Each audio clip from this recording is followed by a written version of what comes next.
할렐루야.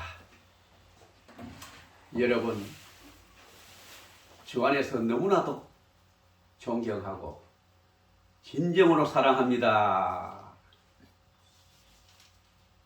여러분은 너무나도 힘들고 어려운 말세 마지막 때를 당했어. 그동안도 하나님의 은혜와 사랑 가운데 잘 지내고 계시는지요? 혹시라도 힘들고 어려운 일은 없었는지요?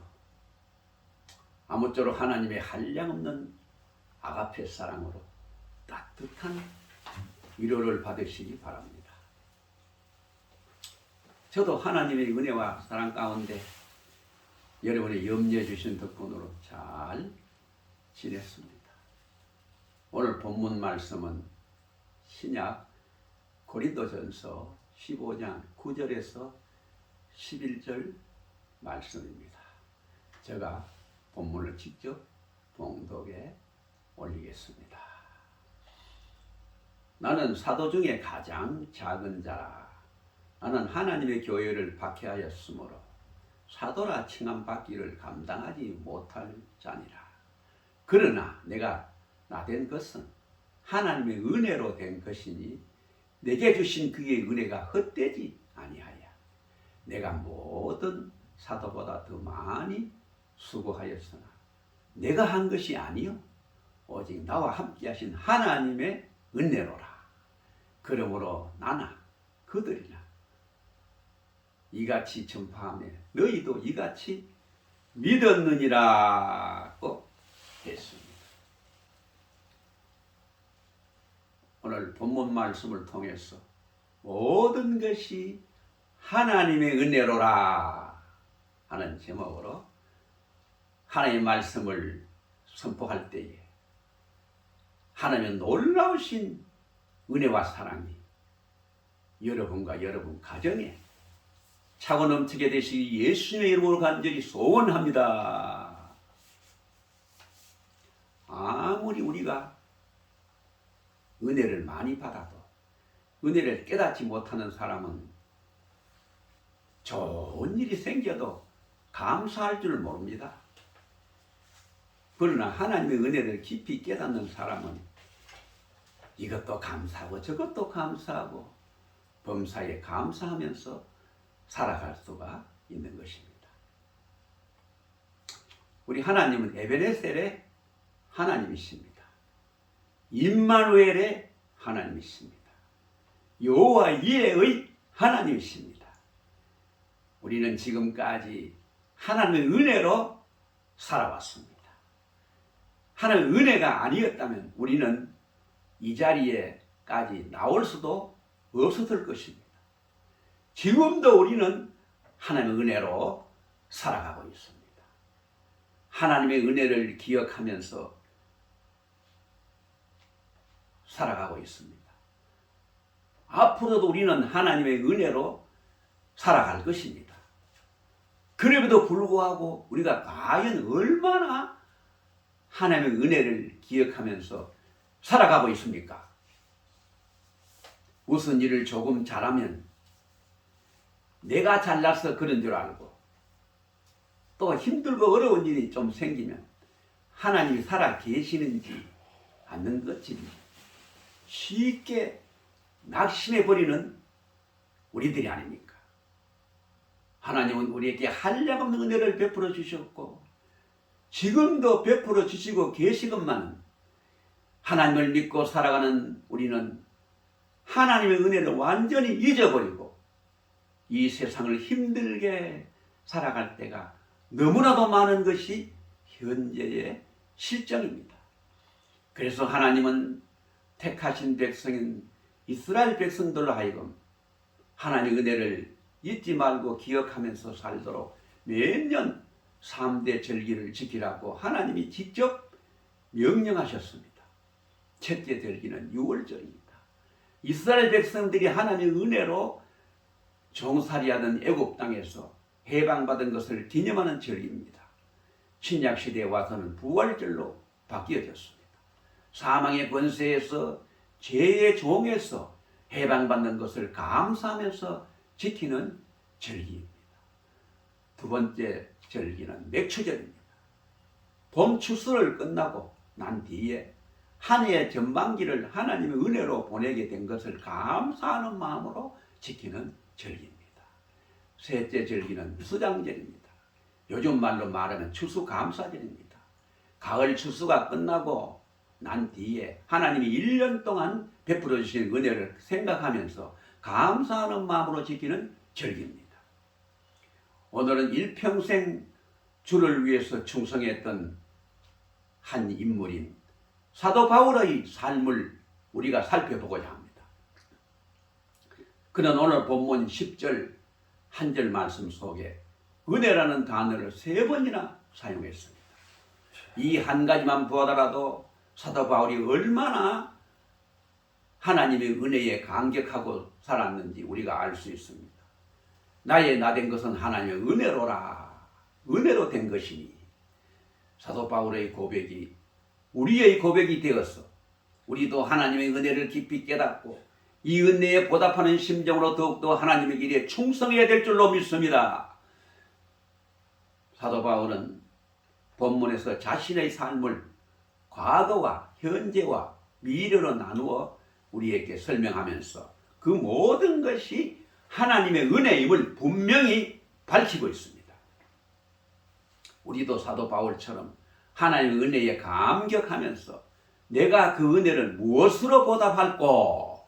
라는 심정으로 우리의 여생에 더욱더 하나님이 우리에게 허락하신 직분과 사명에 죽도록 충성해야 될 줄로 믿습니다. 첫째로 바울의 과거에 대해서 살펴보겠습니다. 본문 고린도전서 15장 9절 말씀에 보면 나는 사도 중에 지극히 작은 자라 내가 하나님의 교회를 핍박하였으므로 사도라 칭함을 받기에 감당치 못할 자로라 그랬습니다. 바울은 누가 무엇이라고 해도 위대한 사도였음에 틀림이 없습니다. 그는 가는 곳곳마다 담대하게 복음을 전했습니다. 그 결과 곳곳에 많은 교회가 세워졌습니다. 그는 신약 성경의 절반인 13권을 기록했습니다. 주를 위해서 기꺼이 자신의 목숨을 바쳐서 순교했습니다. 그는 참으로 위대한 사도였습니다. 그럼에도 불구하고 그는 본문에서 자기를 가리켜 사도 중에 지극히 작은 자라고 고백하고 있습니다. 심지어는 사도라 칭함을 받기에 감당치 못할 자라고까지 표현했습니다. 왜 그렇습니까? 과거에 그가 지은 큰 죄가 있었기 때문입니다. 그는 본시 하나님의 교회를 핍박하던 자였습니다. 하나님의 원수된 자였습니다. 디모데전서 1장 13절에 바울은 자기가 예수 그리스도 밖에 있을 때는 회방자요, 핍박자요, 포행자였다고 밝히고 있습니다. 바울은 복음의 회방자였습니다. 하나님의 교회를 핍박했던 사람이었습니다.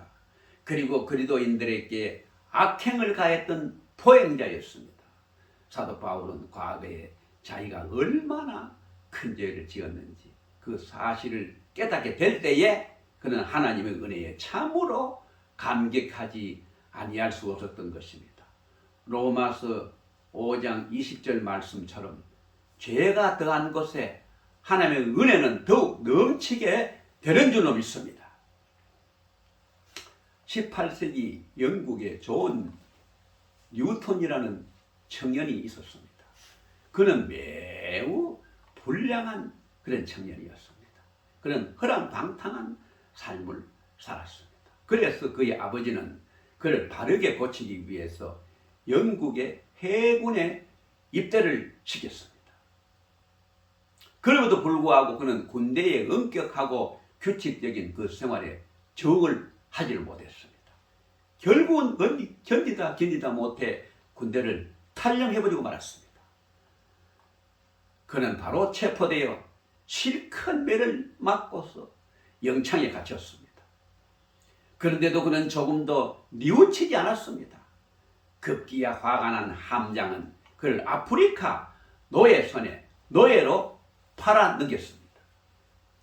그는 15개월 동안 아프리카의 어느 작은 섬에 갇혀서 노예로 비참한 생활을 했습니다. 그러다가 극적으로 영국 무역선에 구조되어 영국으로 돌아왔습니다. 그는 자신의 경험을 살려서 새로운 사업을 시작했습니다. 바로 그는 노예의 선장이 되어 아프리카의 흑인들을 잡아다가 팔아 넘기는 그런 일이었습니다. 그러다가 그는 바다 위에서 심한 폭풍우를 만났습니다. 그는 다 죽게 되었을 때 비로소 하나님 앞에 엎드러져 회개했습니다. 그리고 새 사람이 되었습니다. 그 뒤에 그는 하나님의 은혜로 목사가 되었습니다. 그는 자신의 과거의 어두웠던 시절을 깊이 회상하면서 하나님이 그에게 베풀어 주신 은혜에 너무나도 감격했습니다. 그래서 그는 하나님의 은혜를 이렇게 노래했습니다. 바로 그것이 바로 찬송가 305장 1절에서 4절까지입니다. 제가 한번 불러보겠습니다. 나 같은 죄인 살리신 주 은혜 놀라워 이르던 생명 찾았고 광명을 얻으니 큰 죄악에서 건지신 주 안에 고마워 나 처음 믿은 거시간 귀하고 귀하드 이제 끝내가 산 것도 주님의 은혜라 또 나를 장차 본령이 인도해 주시리 거기서 우리 영원히 주님의 은혜로 해처럼 밝게 살면서 주 찬양하리라.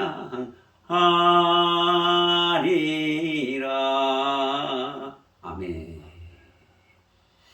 그는 일평생 동안 하나님의 은혜에 감격하면서 죽는 그 시간까지 잠시도 쉬지 않고 부지런히 복음을 전하고 또 전했습니다. 그가 남긴 말씀 가운데 특별히 두 가지는 너무나 유명합니다. 그는 종종 설교 시간에 이런 말을 했습니다. 이 다음에 내가 천국에 가면 세 가지 때문에 깜짝 놀라게 될 것이다 라고 했습니다.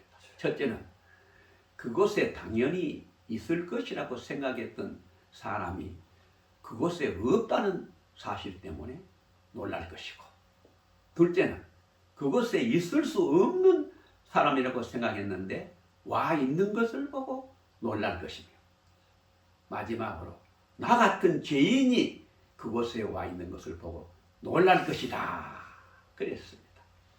사실 천국은 바리새인처럼 자기의 의가 강한 사람은 들어갈 수가 없습니다. 그러나 반대로 세리와 창기처럼 겸손하게 자기의 죄를 뉘우치면서 회개하는 사람은 천국에 들어갈 수 있습니다. 그리고 무엇보다도 우리가 우리 자신을 그 누구보다도 잘 알고 있습니다. 우리는 너무나 큰 죄인입니다. 죽어 마땅한 죄인입니다. 그런데 나 같은 죄인이 천국에 있다는 사실을 생각하면서 하나님의 은혜에 깜짝 놀라게 될 것입니다. 또 한 가지 그가 남긴 유명한 말이 있습니다. 그는 나이가 들어갈수록 기억력이 쇠퇴해졌습니다. 그럴 때마다 그는 종종 이렇게 말했습니다. 내가 다른 것을 다 잃어버린다 할지라도 나는 이 한 가지만큼은 결코 잊을 수 없다. 그것은 내가 과거에 너무나 큰 죄인이었다는 것과 그럼에도 불구하고 예수님은 나의 구세주가 되신다는 것이다 라고 고백했습니다. 그러면 과연 우리는 어떻습니까? 우리의 지나간 삶을 돌이켜 보십시오. 우리도 역시 큰 죄인이었습니다. 죽어 마땅할 죄인이었습니다. 용서받기 어려운 죄인이었습니다. 그러나 예수님은 우리의 구세주가 되셨습니다. 십자가에서 흘리신 보혈로 우리의 모든 죄를 용서하고 우리를 의롭게 하셨습니다. 그리고 우리의 발걸음을 에베네셀로 지금까지 인도해 주셨습니다. 우리도 사도 바울처럼 모든 것이 하나님의 은혜임을 고백해야 될 줄로 믿습니다. 두 번째로 사도 바울의 현재에 대해서 살펴보겠습니다. 10절 상반부 말씀입니다. 그러나 나의 나된 것은 하나님의 은혜로 된 것이니. 바울은 본시 하나님의 교회를 비판하던 자였습니다. 그러던 그가 변해서 이제는 예수 그리스도의 사도라는 영광스러운 직분을 얻게 되었습니다. 그래서 바울은 그것이 전적으로 하나님의 은혜인 것을 오늘 말씀 속에서 고백하고 있습니다. 엄격한 의미에서 사도란 예수 그리스도의 부활을 목격하고 그 증인이 되기 위해서 보내심을 받은 자를 가리키는 말입니다. 그러면 바울이 언제 예수 그리스도의 부활을 목격했습니까? 본시 그는 예수님을 믿는 자가 아니었습니다. 불신자였습니다. 오히려 회방자요, 핍박자요, 포행자였습니다. 그런 바울에게 언제 부활하신 예수님이 직접 나타나셨습니까? 우리가 고린도전서 15장을 일명 부활장이라고 부르고 있습니다. 자기 자신이 분명히 부활하신 우리 예수님을 목격했음을 밝히고 있습니다. 고린도전서 15장 3절로 8절에 보면은 내가 받은 것을 먼저 너희에게 전하였노니 이는 성경대로 그리스도께서 우리 죄를 위하여 죽으시고 장사 지낸 바 되었다가 성경대로 사흘 만에 다시 살아나나 게바에게 보이시고 그 후에 12 제자에게와 그 후에 500의 형제에게 일시에 보이셨나니 그 중에는 지금까지 태반이나 살아있고 어떤 이는 잠들었으며 그 후에 야고보에게 보이셨으며 그 후에 모든 사도에게와 맨 나중에 만삭되지 못하였는 자 같은 나에게도 보이셨습니다. 그랬습니다. 부활하신 예수님이 자신의 모습을 바울에게 나타나 보였었다는 사실을 그는 분명히 밝히고 있습니다. 그럼 언제 바울이 부활하신 예수를 만났습니까? 사도행전의 기록에 의하면 바울은 부활하신 예수님을 적어도 3번은 만난 것으로 기록되어 있습니다. 첫째는 사도행전 9장에 나옵니다. 우리가 잘 아는 대로 바울은 스데반 집사를 돌로 쳐 죽이는 일에 앞장을 섰습니다. 그러나 그는 그것으로 만족하지 않았습니다. 대제사장의 공문을 받았습니다. 다메섹에 있는 그리스도인을 붙잡아 오기 위해서 다메섹으로 가는 도중이었습니다. 그때 부활하신 예수님은 바울에게 나타나셔서 이방인의 사도로 세워주셨습니다. 이때는 예수님 이미 승천하신 뒤였습니다. 그럼에도 불구하고 예수님은 특별히 바울을 위해서 부활하신 모습으로 다시금 나타나셔서 그를 이방인의 사도로 삼으셨습니다. 정말로 특별하신 하나님의 은혜였습니다. 두 번째는 사도행전 18장에 나옵니다. 바울이 고린도에서 복음을 전할 때였습니다. 밤중에 부활하신 예수님은 환상 가운데 바울에게 나타나셔서 이렇게 말씀하셨습니다. 사도행전 18장 9절로 10절에 보면 밤에 주께서 환상 가운데 바울에게 말씀하시되 두려워하지 말며 잠잠하지 말고 말하라. 내가 너와 함께 있음에 아무 사람도 너를 대적하여 해롭게 할 자가 없을 것이니 이는 이 성중에 내 백성이 많음이라 하시더라 고했습니다. 세 번째는 사도행전 23장에 나옵니다. 바울이 예루살렘 공회 앞에 섰습니다. 그때도 밤에 부활하신 예수님은 다시금 바울에게 나타나셔서 이렇게 말씀하셨습니다. 사도행전 23장 11절에 보게 되면 그날 밤에 주께서 바울 곁에 서서 이르시되 담대하라. 내가 예루살렘에서 나의 일을 증거한 것 같이 로마에서도 증거하리라 하리라 하시니라 고했습니다. 바울은 본시 하나님의 교회를 비판하던 자였습니다. 그러던 그가 이제는 예수 그리스도의 부활을 증거해야 할 예수 그리스도의 사도라는 영광스러운 직분을 얻게 되었습니다. 전적으로 하나님 은혜로 된 것임을 바울은 고백하고 있는 것입니다. 마찬가지입니다.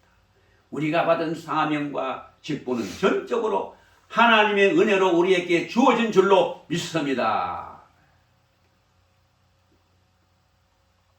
성동교회 제8대 담임 목사님이었던 김익두 목사님은 본시 소문난 깡패였습니다. 요즘 말로 말한다면 조직폭력배의 우두머리였습니다. 그러던 그가 하나님의 은혜로 예수님을 믿고 완전히 새로운 새 사람이 되었습니다. 그는 새 사람이 되고 난 뒤 평소에 자기가 괴롭히던 사람을 찾아다니면서 이렇게 외쳤습니다. 여러분, 과거에 여러분을 괴롭히던 김익도는 이미 죽었습니다. 여기 서 있는 사람은 새롭게 거듭난 김익도입니다. 그러니 여러분도 저처럼 예수를 믿고 새 사람이 되십시오. 그랬습니다. 하루는 어떤 아주머니가 그를 한번 시험해 보고 싶었습니다. 정말로 김익도가 죽었는지 어디 한번 확인해 봅시다. 그러면서 그는 바가지에 찬물을 가득 담아서 지나가던 김익도의 얼굴에 콱 끼얹어 버렸습니다. 그러자 김익도는 빙그레 웃으시면서 아주머니에게 이렇게 말했습니다. 아주머니, 지금도 아주머니가 그 자리에 살아 계신다는 것이 김익도가 죽었다는 증거가 아니겠습니까? 라고 점잖게 말했습니다. 그는 하나님의 은혜로 완전히 새로운 사람이 되었습니다. 그 뒤에 김익도는 하나님의 은혜로 목사가 되었습니다. 그는 간 곳곳마다 나 같은 죄인 살리신 주의 놀라와를 부르면서 간증했습니다. 김익도가 말을 잘해서 대봉사가 된 것은 아닙니다. 그는 언제나 확신에 찬 음성으로 이렇게 외쳤습니다. 여러분, 하나님은 나 같은 죄인도 버리지 않으시고 불쌍히 여기셨습니다.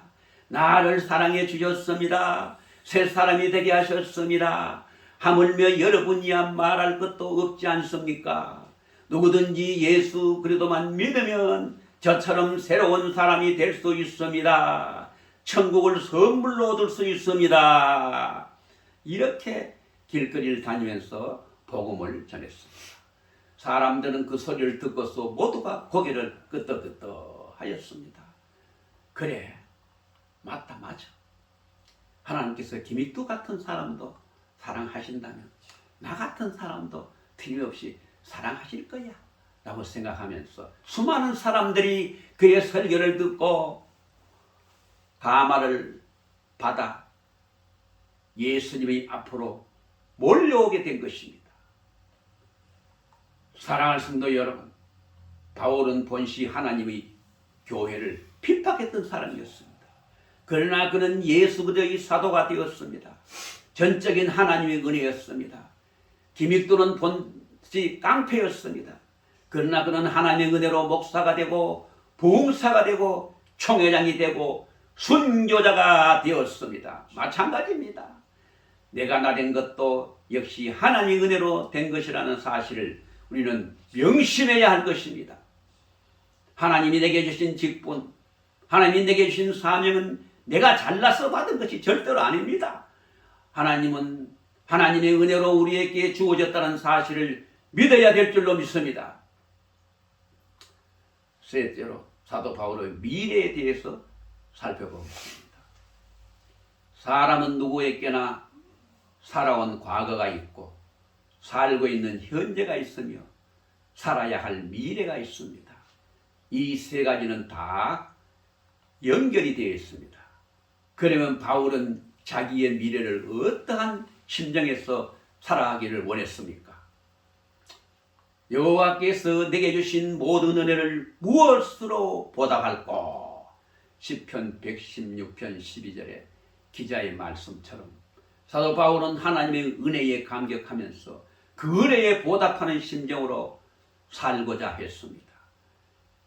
고린도전서 15장 10절로 11절에 보면 내게 주신 그의 은혜가 헛되지 아니하여 내가 모든 사도보다 더 많이 수고하였으나 내가 아니요 오직 나와 함께 하신 하나님의 은혜로라.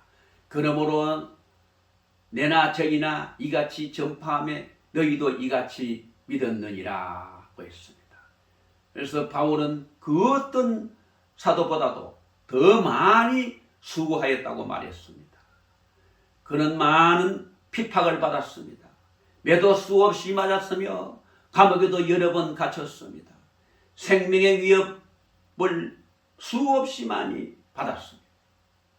때로는 춥기도 하고 때로는 굶주기도 하고 때로는 헐벗기도 했습니다. 그러나 사도 바울은 이 모든 수고를 하나님의 은혜라고 고백했습니다. 참으로 역설적인 말씀입니다. 우리는 무엇이든지 잘되고 형통해야지 하나님의 은혜를 받은 것이라고 생각합니다. 몸이 아팠다가 건강으로 회복이 되고 나서야 비로소 하나님의 은혜를 받았다고 생각합니다. 내가 사업에 실패했다가 성공하고 난 뒤에야 하나님의 은혜를 받은 것처럼 생각합니다. 그런데 바울은 오늘 본문에서 무엇이라고 말했습니까? 예수님 때문에 당하는 수고, 예수님 때문에 당하는 고통을 오히려 그는 하나님의 은혜라고 표현하고 있습니다. 그에게 있어서는 성공만이 하나님의 은혜가 결코 아니었습니다. 실패도 역시 하나님의 은혜였습니다. 건강한 것만이 하나님의 은혜가 아니라 병약한 것도 역시 하나님의 은혜였습니다. 건강한 것만이 하나님의 은혜가 아니라 병약한 것도 역시 하나님의 은혜였다는 것입니다. 바울은 자신을 찌르는 육체의 가시조차도 하나님의 은혜로 여겼습니다. 자유롭게 복음을 전하는 것만이 하나님의 은혜가 아니고 핍박을 받아 매를 받아 감옥에 갇히는 것조차 하나님의 은혜로 여겼습니다. 바울에게는 사는 것도 하나님의 은혜였지만 죽는 것조차도 하나님의 은혜로 여겼습니다. 그래서 그는 예수님을 위해 로마의 영문 밖에서 붉은 피를 흘리면서 기쁜 마음으로 선교할 수가 있었던 것입니다. 사랑하는 성도 여러분, 우리는 어떻습니까? 이미 하나님이 우리에게 족한 은혜를 주셨는데도 불구하고 늘 무엇인가 부족한 것처럼 생각하면서 살아가고 있지는 않습니까? 이제 우리도 바울처럼 하나님의 은혜가 족한 줄로 알고 그 은혜에 보답하는 심정으로 하나님이 우리에게 맡겨주신 사명에 충성하면서 감사하며 살아가야 될 줄로 믿습니다. 우리나라의 여순 반란 사건 때 손양원 목사님의 두 아들 동인이와 동신이가 함께 총살을 맞아 죽었습니다. 같은 나이 또래였던 공산당원 안재선 군에 의해서 총살을 당했던 것입니다. 그런데도 손양원 목사님은 두 아들의 영결식 자리에서 조객들에게 이렇게 말했습니다. 내 느낀 바 하나님의 은혜가 너무나도 커서 감사의 조건을 제가 적어왔습니다. 이것을 읽음으로써 이 시간 답사를 대신하고자 합니다. 손양원 목사님은 하나님의 은혜에 감격하면서 9가지로 감사의 조건들을 적어서 직접 읽었습니다. 첫째로, 나 같은 죄인의 혈통에서 순교의 자식을 나오게 하셨으니 감사합니다. 두 번째, 허다한 많은 성도 중에 어찌 이런 보배를 내게 맡겨주심에 감사합니다. 세 번째, 삼남 삼녀 중에서도 가장 아름다운 두 아들 장자와 차다를 하나님께 바치게 되었으니 감사합니다. 네 번째, 한 아들의 순교도 귀하다 하거늘 두 아들이 순교하게 해 주심에 감사합니다. 다섯 번째, 예수 믿다가 누워서 죽는 것도 큰 복이라 하거늘 하물며 전도하다가 총살당하여 순교함을 감사합니다. 6번째, 미국 가렵고 준비하는 아들을 미국보다 더 좋은 천국 갔으니 내 마음 안심되어 감사합니다. 7번째, 내 사랑하는 두 아들을 총살한 원수를 회개시켜 내 아들 삼고자 하는 마음 주시니 감사합니다. 8번째, 내 두 아들의 순교의 열매로 말미암아 무수한 천국의 아들들이 생길 것이 믿어지니 감사합니다. 마지막 9번째, 이와 같은 역경 속에서 이상 8가지 진리와 하나님의 사랑을 찾을 수 있는 기쁜 마음, 여유 있는 믿음 주심을 감사합니다 라고 9가지 감사의 조건을 차근차근 고백했습니다. 그는 뒤에 자기의 원수와도 같은 안재성군을 용서하고 자기의 양아들로 삼았습니다. 그리고 안재성군을 하나님의 은혜로 신학교에 보내어 목사로 만들었습니다. 그는 예수 그리스도의 사랑을 몸소 실천했던 사람이었습니다. 그래서 우리가 손양한 목사님을 사랑의 원자탄이라고 부르고 있습니다. 그는 또 사도 바울처럼 늘 하나님의 은혜에 감격하면서 그저 그 은혜에 보답하는 심령으로 평생을 살았습니다. 사랑하는 성도 여러분, 우리가 지금까지 살아온 것은 따지고 보면 다 모든 것이 하나님의 은혜였습니다. 하나님의 은혜가 아니었다면 우리는 구원받을 수 없었고 결코 여기까지 올 수가 없었을 것입니다. 지금 이 시간도 우리는 하나님의 은혜로 은혜 가운데 살아가고 있습니다. 앞으로도 하나님의 은혜 가운데 살아가게 될 것입니다. 우리도 바울처럼 하나님의 은혜를 생각하면서 하나님이 내게 베풀어 주신 그 무한하신 은혜를 내가 무엇으로 보답할꼬 라는 심정으로 마지막 때에 하나님이 우리 모두에게 맡겨주신 사명에 더욱 충성하고 헌신할 수 있는 우리 모두가 다 되어야 될 줄로 확실하게 믿습니다. 본문 고린도전서 15장 10절에 보면 그러나 내가 나된 것은 하나님의 은혜로 된 것이니 내게 주신 그의 은혜가 헛되지 아니하여 나도 모든 사도보다 더 많이 수고하였으나 내가 한 것이 아니요 오직 나와 함께 하신 하나님의 은혜로라고 고백하고 있습니다. 사도 바울의 이 고백이 오늘 우리 모두의 고백이 되어야 될 줄로 믿습니다. 사도 바울에게 있었던 하나님의 은혜에 대한 감격이 우리에게도 있어야 될 줄로 확실하게 믿습니다. 그럼 이제 301장 지금까지 지내온 것 1, 2, 3절을 제가 부르고 마치겠습니다.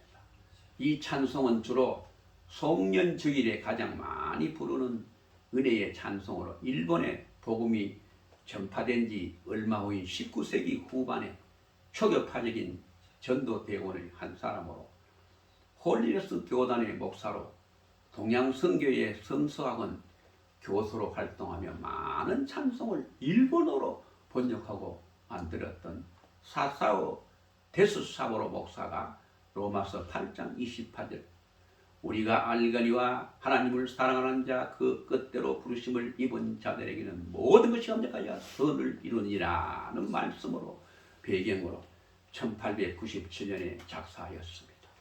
작곡은 강원도 출신으로 평양 요한학교, 중앙신학교, 미국 웨스트민스터 음악대학을 졸업하고 한양음대, 장신대, 숭전대, 서울대 교수를 역임하고 영락교회와 선명의 합창단 지휘자로 활동했으며 한국교회음악회 총무와 이사를 역임했던 박재훈 목사님이 1967년에 작곡해서 지금도 은혜의 찬송으로 많은 성도들이 즐겨 부르고 있습니다. 지금까지 지내온 것 주의 크신 은혜라 한이 없는 주의 사랑 어찌 이루 말하랴 잔나깨나 주의 손이 항상 살펴주시고 모든 일을 주 안에서 형통하게 하시니 몸도 맘도 연약하나 세임받아 살았니 물 붓듯이 부으시는 주의 은혜 족하다 사랑 없는 거리에나 험한 산길 헤맬 때 주의 손을 굳게 잡고 찬송하며 가리라 주님 다시 배울 날이 날로 다가와 아버 무거운 짐 주께 맡겨 벗을 날도 멀잖니 나를 위해 예비하신 고향 집에 돌아가 아버지의 품 안에서 영원토록 살리라 나를 위해 예비하신 천국 집에 돌아가 하나님의 품 안에서 영원토록 살리라. 아멘. 이제 마지막으로 우리 모두 모든 것이 전적으로 하나님의 은혜임을 깊이 생각하면서 우리의 마음속에 우리의 가정에 우리의 일터에 우리의 교회에 감사의 꽃이 아름답게 활짝 피어났어. 하나님을 기쁘시게 하고 하나님을 영화롭게 해드릴 수 있는 우리 모두가 다 되어지시길 지금도 살아 역사하는 우리 구주 예수 그리스도의 존귀하신 이름으로 간절히 축원을 올려드립니다. 아멘. 감사합니다.